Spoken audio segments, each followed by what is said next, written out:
Hello student, कैसे हैं आप सब। एक बार पुनः आप सभी का आपके अपने चैनल शिव कोचिंग क्लासेस पर स्वागत है। और आज का टॉपिक है प्यारे भाइयों वैद्युत flux. Class 12 physics NCERT chapter 1 में वैद्युत फ्लक्स समझेंगे। देखिए, समझने के लिए प्यारे भाइयों बहुत कुछ रहता है किसी भी टॉपिक में, और यदि परिभाषा रटना है तो सीधा सिंपल तरीके से रट लें। टाइमिंग लगता है केवल समझाने में और समझने में, तो वीडियो को अंत तक देखना। थोड़ा सा वक्त लगेगा, बहुत अच्छे तरीके से समझाने की कोशिश करूंगा और यही कोशिश रहेगा कि आपको अच्छे तरीके से समझ में आ जाए। देखिए, शब्द क्या, यहाँ पर अर्थ क्या निकलता है, बहुत ही सिंपल है। याद करने के लिए 1 मिनट में याद कर सकते हो कि विद्युत क्षेत्र में स्थित किसी पृष्ठ से अभिलंबवत गुजरने वाली कुल क्षेत्र रेखाओं की संख्या को उस पृष्ठ से गुजरने वाला वैद्युत फ्लक्स कहते हैं। कुल मिलाकर कोई पृष्ठ है और उस पृष्ठ से जितनी बल रेखाएं निकल रही हैं लंबवत, उन बल रेखाओं को ही हम क्या कहते हैं, उनकी संख्या को ही कहते हैं वैद्युत फ्लक्स। ये सिंपल है और समझ में आ भी गया, लेकिन इसका फार्मूला कैसे निकालेंगे, इसकी गणना कैसे करेंगे, वो सब कुछ समझना है। हमने क्या कहा कि आपके पास कोई पृष्ठ है, उस पृष्ठ से लंबवत कितनी बल रेखाएं निकल रही हैं, उन बल रेखाओं की संख्या को ही हम कहते हैं प्यारे भाइयों क्या, वैद्युत फ्लक्स। अब ये जो वैद्युत फ्लक्स डिपेंड करता है ना, वो सरफेस पर डिपेंड करता है, क्षेत्रफल पर डिपेंड करता है कि किस क्षेत्र से होकर निकल रहा है और उसका क्षेत्र कैसा है। जैसे प्यारे भाइयों, आप एक मान लीजिए चूड़ी ले लीजिए और चूड़ी से आप पानी बहाइए, तो पानी बिल्कुल फ्लो करके, लंबवत यदि चूड़ी है तो फ्लो करके आपका पानी बहुत तेजी बहाव से बहेगा। लेकिन उसी चूड़ी को थोड़ा सा टेढ़ा कर दें प्यारे भाइयों, तो पानी का बहाव कम हो जाएगा, मतलब उसमें से उतना पानी नहीं बहेगा। उसी प्रकार से एक पानी के बहाव की भांति ही विद्युत क्षेत्र रेखाओं का बहाव ही वैद्युत फ्लक्स कहलाता है। कुल मिलाकर फ्लक्स का अर्थ एक प्रकार के बहाव से है, यानी बल रेखाएं जितनी तेजी गति से बहेंगी, जितना तेज भैया वहां से गुजरेगा, उस पर फ्लक्स उतना ही अधिक होगा। यानी जो आपका पृष्ठ है वो यदि लंबवत है तो उसमें से बल रेखाएं संख्या अधिक गुजरेगी, तो भैया उसका वैद्युत फ्लक्स अधिक होगा। वहीं पर यदि लंबवत से मान लीजिए कुछ थीटा कोण हम घुमा दें, बल रेखाएं लंबवत ना होकर थीटा कोण वहां पे प्यारे भैयों घुमा दिया जाए, तो वहां पर कोण पर डिपेंड करेगा, जितना कोण घूमेगा उतना ही उसका फ्लक्स का मान परिवर्तन होगा। इसको हम डायग्राम के माध्यम से समझते हैं।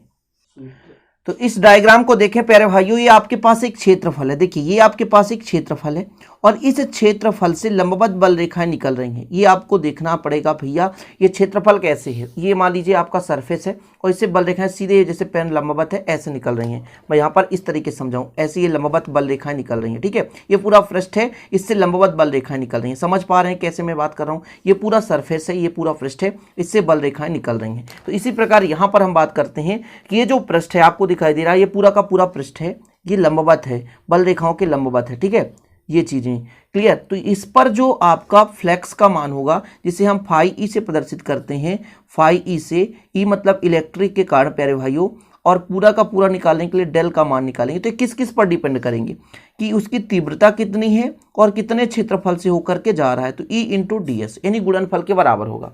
मैंने आपको कहा कि मान लीजिए आपके पास पानी का बहाव हो रहा है, तो कितने क्षेत्रफल से गुजर रहा है उस पर डिपेंड करेगा। यदि वहां पे क्षेत्रफल कम हो जाएगा तो थोड़ा सा पानी का बहाव कम होगा, क्षेत्रफल ज्यादा है तो पानी ज्यादा मात्रा में बहेगी। उसी प्रकार से प्यारे भाइयों, इसकी तीव्रता कितनी है यानी निकलने की क्षमता कितनी है प्यारे भाइयों, और इसका क्षेत्रफल कितना है, दोनों पर डिपेंड करेगा। तो जो कि टोटल बल रेखाओं की संख्या किस किस पर डिपेंड करेगी, कितनी बल रेखाएं निकल रही हैं और कितने क्षेत्रफल से निकल रही हैं। ठीक है, जैसे मान के चलता हूं, यदि अभी छोटा सा क्षेत्रफल होता तो उससे 3 बल रेखाएं निकल रही थी, अब वहीं पे प्यारे भाइयों बड़ा सा क्षेत्रफल हो गया तो 10 गुना ज्यादा निकल रहे हैं, तो मल्टीप्लाई के बराबर होगा। चीजें क्लियर। तो ये जो फ्लक्स का मान है किस किस पर डिपेंड करता है प्यारे भाइयों, उसका एरिया कैसा है, सरफेस कैसा है, और उस पर बल रेखाएं कितनी तीव्रता से निकल रही हैं, वो उस पर डिपेंड करेगा। चूंकि आपको पता है कि जो वैद्युत फ्लक्स है वो क्या है, बल रेखाओं की टोटल संख्या है। तो टोटल संख्या कैसे निकालेंगे, कितनी तीव्रता के साथ प्रवाहित हो रही हैं और कितने क्षेत्रफल में से जा रही हैं, इन दोनों को मल्टीप्लाई ही कहलाएगा प्यारे भाई वैद्युत फ्लक्स। अभी यहाँ पे यदि हम बात करें थोड़ा सा, यहाँ पर मेन डायग्राम तो अब आप समझोगे, यहाँ पर थोड़ा समझने की कोशिश करेंगे। ये आपका मान लीजिए दूसरा पृष्ठ है, दूसरा पृष्ठ है, और इस पृष्ठ में जो बल रेखाएं हैं, इस पृष्ठ से बल रेखाएं थोड़ा सा प्यारे भाइयों थीटा कोण घुमाते हुए हम यहाँ से प्रवाहित करें, जैसे यहाँ से बल रेखाएं प्रवाहित करें। ये आपका बल रेखा मान लीजिए, आपका पृष्ठ लंबवत है, ये बल रेखाएं, इसके साथ ही कई सारे बल रेखाएं हैं, यहाँ से हम कर रहे हैं कई सारे बल रेखाएं। ठीक है, ये बल रेखाएं हैं, यहाँ से। अब हम यदि बात करें क्षेत्र की, तो क्षेत्र की दिशा इस प्रकार से, जैसे क्षेत्रफल एक आपके पास पृष्ठ है जिसके क्षेत्र की दिशा इस प्रकार है और ये बल रेखा की दिशा है, ठीक है ना, और कितना कोण बनाते हुए, थीटा कोण बनाते हुए रखा गया है। ठीक, यहाँ पर थोड़ा समझने की जरूरत ये है कि ये क्षेत्रफल की दिशा है और ये भैया तीव्रता की दिशा है, और कोण कितना बन रहा है, थीटा कोण बन रहा है। थोड़ा सा बेसिक समझिएगा, बिल्कुल समझ में आएगा। यदि हम इस प्रकार से इसको मिला दें प्यारे भाइयों, तो कोण के सामने वाली भुजा क्या कहलाती है, लंब। कोण के सामने वाली भुजा क्या कहलाती है, लंब, और नीचे वाला भाग क्या कहलाता है, आधार। ठीक है, ये आधार है और ये प्यारे भाइयों कर्ण बन गया। क्या बन गया, कर्ण बन गया। अब मैं यदि आपसे कहूं कि इसको लेना चाहते हैं हम, इस क्षेत्रफल की दिशा को लेना, डेल एस का मान निकालना चाहते हैं, इसका कितना मान होगा, इसको हम गणना करना चाहते हैं, तो आधार लेने के लिए हमको क्या लेना पड़ता है, कॉस थीटा। कॉस थीटा का फार्मूला क्या होता है, आधार बटे कर्ण। आधार बटे कर्ण, इतना क्लियर हो गया। यदि मैं इससे आगे निकालूं तो कॉस थीटा इक्वल आधार का मान कितना, डेल एस, ऐसा, ठीक है, और कर्ण कितना है, ई। यदि हम इससे डेल एस का मान निकालना चाहते, ई का मल्टीप्लाई हो जाएगा, तो डेल एस इक्वल कितना हो जाएगा, डेल एस इक्वल हो जाएगा आपका ई इंटू कॉस थीटा। सिंपल है, मतलब प्यारे भाइयों ये आपका डेल फाई ई का मान आया था E into D S, E into D S आया था, ठीक है। लेकिन वहीं पे हम एक बार आपको यहाँ पर थोड़ा सा फार्मूला लिख कर दिखा देते हैं कि चूंकि आपने देखा कि फाई ई का मान जो आया वो तीव्रता पर और क्षेत्रफल पर डिपेंड किया, क्षेत्रफल पर डिपेंड किया, लेकिन वहीं पे हमने डेल एस का मान निकाला E into cos phi, cos theta. तो यदि यहाँ पे वैल्यू पुट कर दें प्यारे भाइयों, तो फाई ई इक्वल कितना हो जाएगा, E into cos theta del S, ऐसा हो जाएगा, ठीक है। यदि हम इसको अरेंजमेंट करें, इसको यदि हम अरेंजमेंट करें तो फाई ई इक्वल हो जाएगा E del S cos theta. अब चूंकि आप लोगों को पता होगा कि ए डॉट बी बराबर क्या होता है, ए बी कॉस थीटा, ये होता है कि नहीं होता, ये आप लोगों ने देखा भैया, दो सदिशों का अदिश गुणनफल, दो सदिशों का अदिश गुणनफल, ए डॉट बी बराबर ए बी कॉस थीटा। अब यहाँ पर ये ए है और ये बी है और ये कॉस थीटा है, तो यदि इसको मैं सदिश रूप में निकालना चाहूँ वेक्टर के फॉर्म में, तो ई इंटू डेल एस ये हो जाएगा। और ये आपका फार्मूला निकल कर आ चुका है प्यारे भाइयों, किसका, ये आपका वैद्युत फ्लक्स का। ये फार्मूला कैसे निकल कर आया, इसको गणना करना है ना, थोड़ा सा बहुत आसान है, लेकिन यदि आप इस डायग्राम को नहीं समझें तो बिल्कुल आप नहीं निकाल सकते। इस डायग्राम को बनाने का तात्पर्य यही था कि प्यारे भाइयों, जैसे यहाँ पर जो वल रेखाएं वो क्षेत्र के लंबवत निकलती थी, लेकिन यहाँ पर जो वल रेखाएं वो क्षेत्र से थीटा कोण बनाते हुए निकल रही हैं। आपको हमने बताया प्यारे भाइयों कि जब भी हमारा लंबवत पृष्ठ होगा तो वहाँ पर बल रेखाओं की संख्या अधिकतम होगी, लेकिन वहीं पर यदि पृष्ठ लंबवत ना होकर थोड़ा सा टेढ़ा कर दें, यानी बल रेखाएं टेढ़ा हो जाए, तो वहाँ से गुजरने वाली बल रेखाओं की संख्या कम हो जाएगी और फ्लक्स का मान उस कोण के ऊपर डिपेंड करेगा। जैसा कि यहाँ पर आप देख सकते हैं ये कॉस थीटा है, ये थीटा पर डिपेंड करता है कि थीटा का मान कितना होता है। इसके लिए हम कंडीशन निकाल सकते हैं प्यारे भाइयों। कंडीशन यदि निकालें, पहला कंडीशन निकालते हैं, कंडीशन फर्स्ट निकालेंगे, कोण के मान में परिवर्तन कर दें। यदि हम कोण 90 डिग्री कर दें, यदि थीटा बराबर 90 डिग्री हो तो डेल फाई का मान कितना होगा प्यारे भाइयों, डेल फाई ई, ठीक है, डेल फाई मतलब वैद्युत फ्लक्स। यहाँ पर डेल फाई भी कर सकते हैं, फाई भी कर सकते हैं, कोई दिक्कत नहीं है। चाहे तो आप यहाँ पूरे जगह, जैसे हमने फाई माना है ना, तो यहाँ पर डेल फाई ई आप मान सकते हैं, यहाँ पर डेल फाई पूरा, हर जगह डेल फाई आप ले सकते हैं, यहाँ पर डेल फाई हर जगह ले सकते हैं। तो डेल फाई का मान कितना हो जाएगा, देखो ई इंटू डी एस है और कास कितना हो जाएगा, 90 डिग्री। अच्छा, कास 90 का मान 0 होता है, कास 90 का मान कितना होता है, 0 होता है, तो टोटल मान कितना हो जाएगा, 0 हो जाएगा। यानी प्यारे भाइयों यहाँ पर आपने देखा कि यदि 90 डिग्री का मान का मतलब क्या हो गया, देखिए 90 डिग्री का मतलब यहाँ पर डायग्राम से समझना है कि ये जो बल रेखाएं हैं, ये देखिए बल रेखाएं वो पृष्ठ के समांतर हो जाए। ये बल रेखा, ये कोण का मान मतलब कितना डिग्री है, 90 डिग्री। अब 90 डिग्री का मतलब क्या होता है, अब यहाँ पर थोड़ा आपको बहुत सारा कंफ्यूजन होगा कि कोण तो 90 डिग्री तो लंबवत होना चाहिए, तो 90 डिग्री पे समांतर कैसे हो गया। तो पृष्ठ आपका देखिए थोड़ा सा, पृष्ठ आप, अब ये कोण यहाँ पे बन रहा है ना, तो पृष्ठ आपका इस प्रकार है, पृष्ठ आपका इसी प्रकार, यदि बल रेखा इसी प्रकार इस क्षेत्र के साथ 90 डिग्री बना लें तो पृष्ठ के क्या हो जाएगा, समांतर हो जाएगा। समझ रहे हैं? फिर से समझने की कोशिश करें। यदि विद्युत क्षेत्र रेखाएं यदि 90 डिग्री कोण बना ली, यहाँ पे 90 डिग्री है ना, तो प्यारे भाइयों कहने का मतलब इसके समानांतर हो जाएगी, इसके समानांतर हो जाएगी, मतलब पृष्ठ के समानांतर हो जाएगी। कोण यदि 90 डिग्री है तो विद्युत क्षेत्र रेखाएं पृष्ठ के समांतर होंगी, तो विद्युत फ्लक्स का मान 0 होगा। इस चीज पर आपको अच्छे से समझना है। अब आप कहोगे भाई यहाँ पे लंबवत निकल रहा है, आपको दिख रहा है 90 लंबवत निकल रहा है, थीटा का मान। अब यहाँ पे लंबवत का मतलब ये होता है प्यारे भाइयों कि पृष्ठ के साथ 90 डिग्री बना रहा है, और ये पृष्ठ के साथ 90 डिग्री नहीं बना रहा है, ये पृष्ठ के साथ 90 डिग्री बिल्कुल नहीं बना रहा है। समझ पा रहे हैं ना? ठीक है, ये हमने कल्पना किया है कि ये आपका क्षेत्र की दिशा है ना, लंबवत। लेकिन जब ये पूरा इस प्रकार से हो जाएगा तो पृष्ठ के समानांतर हो जाएगी। तो यहां पर पहला कंडीशन निकला कि यदि थीटा बराबर 90 डिग्री है, मतलब पृष्ठ विद्युत क्षेत्र रेखा के समांतर है। थीटा 90 डिग्री है तो लंबवत नहीं है, विद्युत क्षेत्र रेखा पृष्ठ के लंबवत नहीं, पृष्ठ के समांतर है, पृष्ठ के समांतर है, तो गुजरने वाला फ्लक्स का मान 0 होगा। इसी प्रकार प्यारे भाइयों यदि सेकंड कंडीशन की बात करें कि यदि थीटा का मान कितना हो जाए 0 डिग्री, तो भैया डेल फाई ई इक्वल कितना हो जाएगा E into del S cos 0 degree, और कॉस 0 का मान 1 होता है, तो ई इंटू डेल एस इतना होगा मान। ठीक है, इतना क्लियर हो गया।